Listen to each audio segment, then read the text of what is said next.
The citizens are also massively disappointed because they are planning many new burdens. Where do the real reliefs actually stay, and where is actually saved? The FAZ wrote, by the way, that its coalition is no longer to be saved, and many Germans can see it now.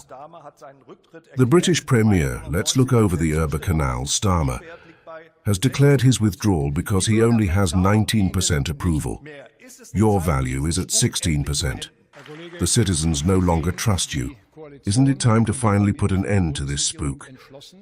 Speaker 1, Mr. Speaker, you see the coalition and the federal government led by me determined to solve the problems of our country.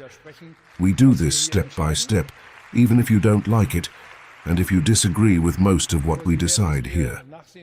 But you will see it for yourself when I say that we will not follow the path you have always proposed here in the German Bundestag. We are experiencing competition in the world, which has simply objectively become better than it was in the past and is challenging us. We have to face this with better competition conditions in our own country, but we also see subsidies, massive overcapacities. We see, above all, distortions of our own currencies, which are artificially kept low. And that is the part of the competition that we call unfair. This is no longer a fair competition, and we want to take action against this part of the competition, the unfair part of the competition. We want to continue this trade on the basis of reciprocity in the future. Speaker 3. Thank you for the answer. I have to ask again specifically. We have a very concrete measure in this month with the International Procurement Instrument from the EU, which excludes Chinese providers of public orders for medical products over 5 million euros. China has been living off of China for years, which of course makes sense as a reaction. Can you imagine that something like this is done by schools?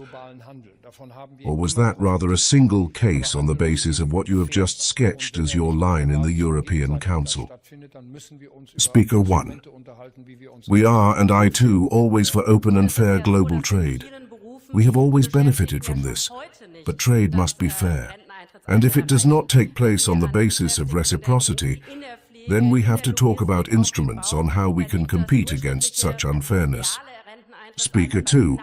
Now it is the case that in many professions the employees do not reach retirement age even today.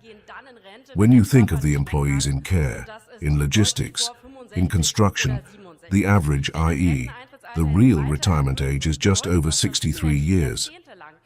The people who work physically hard in shift work then go into retirement when the body can no longer. And that is clearly before 65 or 67. If the retirement age is now further increased, this means that the people who have worked physically hard for decades have to go into retirement with high deductions. Speaker 1, we have seen proposals in the European Commission, and we will, if necessary, make them our own, to combine the retirement age with the life expectancy and to increase it. And if people live longer and get older, then they also have to work at least part of it longer in order to earn an excessive income in old age. This is possible, and we will have to do it, so that this system works. But I want to say it again very clearly. There are no deductions in the legal retirement age. All claims that have been made in these days are wrong. And of course, we take into account those who, for health reasons, cannot work any longer. Speaker 5. 87% of the people in this country are dissatisfied with their policy. An equally large majority rejects deductions in care, health and retirement.